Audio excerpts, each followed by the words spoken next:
और बीजेपी विधायक दल के नेता बाबूलाल मरांडी प्रेस कॉन्फ्रेंस कर रहे हैं, क्या कुछ कह रहे हैं सुनते हैं। कोई छोटा मोटा अपराध नहीं किया है, बहुत बड़ी अपराध है, क्योंकि नरेंद्र मोदी जी भारतीय जनता पार्टी के ही नेता नहीं है, देश के प्रधानमंत्री है और दुनिया के सबसे लोकप्रिय नेता भी है। और फिर उनके साथ इस प्रकार की सुरक्षा में कोताही बरतना, मुझे लगता है कि पंजाब गवर्नमेंट को क्षमा करने योग्य उनकी जो कृत्य है वो नहीं है, बहुत ही दुखदायी है। उसकी जितना भी निंदा की जाए वो शायद कम ही पड़ेगी। और मैं समझता हूं कि शायद पंजाब गवर्नमेंट ही नहीं बल्कि कांग्रेस पार्टी भी उसमें कहीं ना कहीं से वो शामिल है। जिस प्रकार से उसके बाद जो बयान या बाकी सारे कुछ जो दिखाई पड़ा, तो उससे लगता है कि भाई ये देश कहां जा रहा है, किस मानसिकता की ओर हम धकेल रहे हैं। राजनीतिक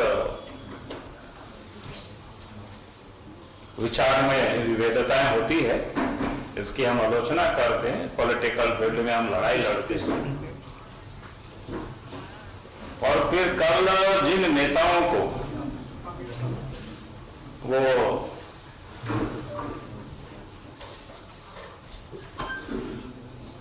रोकने का जो लोग काम कर रहे थे और उन सारे नेताओं को प्रोत्साहित करने के लिए जिस प्रकार से भिन्न जो अपोजिशन पॉलिटिकल पार्टी ने समय समय पर लोगों को साथ दिया, उनकी कोई बात सुना नहीं की। पहले भी हरियाणा, पंजाब या यूपी वगैरह में देखे होंगे, डंडे उंडे के साथ, भाले के साथ। भाई पॉलिटिकल विरोध हो सकता है और लोकतंत्र में विरोध के लिए बिल्कुल रास्ता खुला है, कोई भी व्यक्ति विरोध कर सकता है, लेकिन वो लोकतांत्रिक तरीके से। आप कहीं धरना पर बैठ सकते हैं, गांव-गांव में सभा कर सकते हैं, सड़क को जाम करना, तो मैं समझता हूं कि बिल्कुल देश जो स्थिति पैदा हो रही है वो लोकतंत्र के बिल्कुल खिलाफ है, लोकतंत्र के विरोध है। और हम पंजाब गवर्नमेंट से चाहेंगे कि वैसे लोगों के ऊपर कठोरता से पंजाब सरकार पेश आवे। किसी भी सूरत पर ऐसे लोगों को रियायत नहीं देनी चाहिए। अगर सरकार ऐसे लोगों को रियायत करती है, ऐसे लोगों को बचाती है, तो यही माना जाएगा कि सरकार कभी अप्रत्यक्ष रूप से उनके पीछे हाथ रहा है। उस पर तो मैं इतना ही कहूंगा। आगे मैं झारखंड के संदर्भ में आप सबों के बीच में बात करना चाहूंगा। झारखंड राज्य की क्या स्थिति है, हम सब लोग पहले से कह रहे थे, जब से प्रदेश में हेमंत सोरेन के नेतृत्व में यूपीए गठबंधन की सरकार बनी है। आम लोगों की उम्मीदें होती है, नई सरकार बनी तो कुछ ना कुछ नए होगी, कुछ ना कुछ सुधार होगा, लेकिन सुधार तो एक कदम भी नहीं हुआ, बल्कि और सब कुछ बिगड़ते गया। लॉ एंड ऑर्डर बद से बदतर हुई और उग्रवाद गतिविधियां बढ़ गई है। और राज्यों में कुछ क्षेत्र तो ऐसी आज बन गई है, लगता है कि उन क्षेत्रों में समानांतर सरकार चल रही है। अगर हम दूसरे शब्दों में कहें तो शायद उस क्षेत्रों में हेमंत सोरेन की सरकार नहीं है, झारखंड की पुलिस की वहां राज नहीं है। उन क्षेत्रों में राज है तो उग्रवादियों की, माओइस्ट की, और पुलिस बेबस और लाचार वहां देखती है, सरकार बेबस और लाचार देखती है। उसकी मैं एक घटना आप सबको ध्यान में, बातें तो आ गई है सब। 4 तारीख की शाम में जो सोनवा से 8 किलोमीटर दूर और जिस स्थान पर घटना घटी वो ऐसे थाना गोइलकेरा पड़ता था, माने जिस गांव में जो घटना घटी वो मुख्य सड़क से मात्र 1.5 किलोमीटर 2 किलोमीटर पर वो जगह था। और वहां बहुत कर्मी क्या कहते हैं +2 विद्यालय था। उस विद्यालय में प्रत्येक वर्ष खेलकूद होता है। प्रत्येक वर्ष वहां पर जो आज पूर्व विधायक गुरुचरण नायक जी वहां जाते थे, और कार्यक्रम जब होता है तो पोस्टर बैनर भी लोग सब लगाते हैं, यानी सब जगह लोगों को पता था। और उनका जो पैतृक घर है वहां से मात्र 1.5 किलोमीटर था। मैंने इसलिए इन बातों का उल्लेख यहां कर रहा हूं, पैतृक घर से मात्र 1.5 किलोमीटर है उसकी दूरी थी। तो एक सवाल ये भी लोग कहते हैं ना, पुलिस को खबर नहीं किए, बाकी नहीं किए, कि भाई गांव के आसपास में कोई पुलिस को क्या खबर करते हैं। अगर गांव में, मेरे गांव में कार्यक्रम हो, बाकी हो, और प्रत्येक साल जाते हो, और बाकी जो कार्यक्रम होता है, जो आयोजक होते हैं, पोस्टर इत्यादि तो लोग लगा के ही रखते हैं।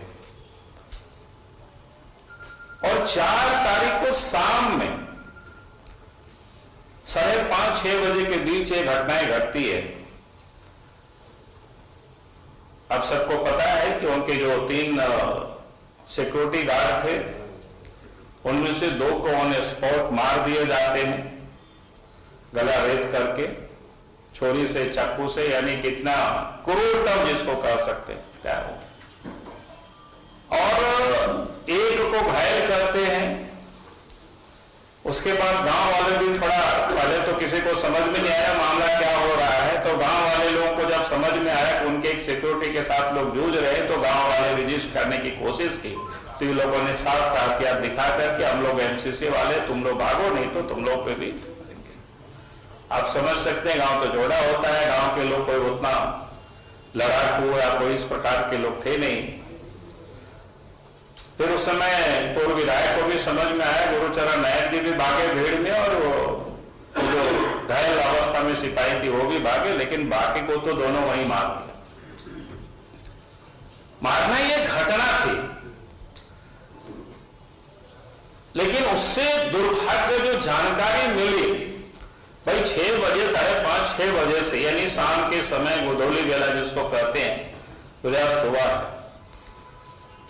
और चकरदापुर से, सोनवा से, गोयलकेरा से या चायबासा से कोई पुलिस उस लाश को उठाने तक नहीं गई। पूरी रात लाश वहीं पड़ी रही।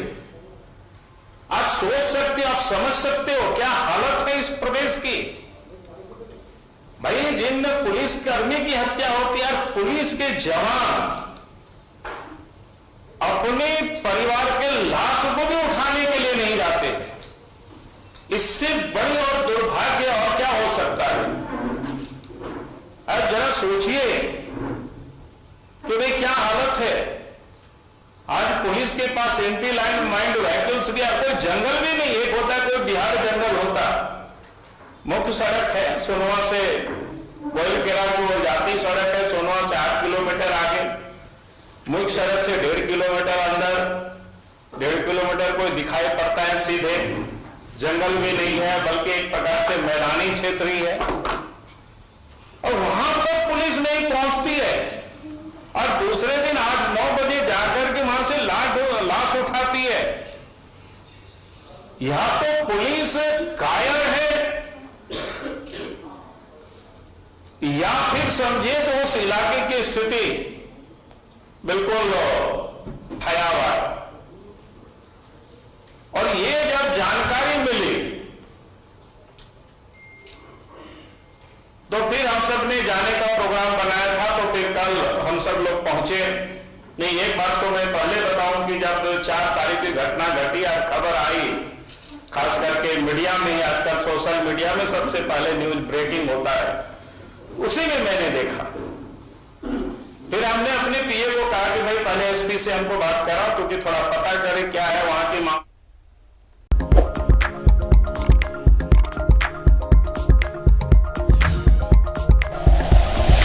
Like and share videos, subscribe करें हमारा चैनल और प्रेस करें बेल आइकॉन।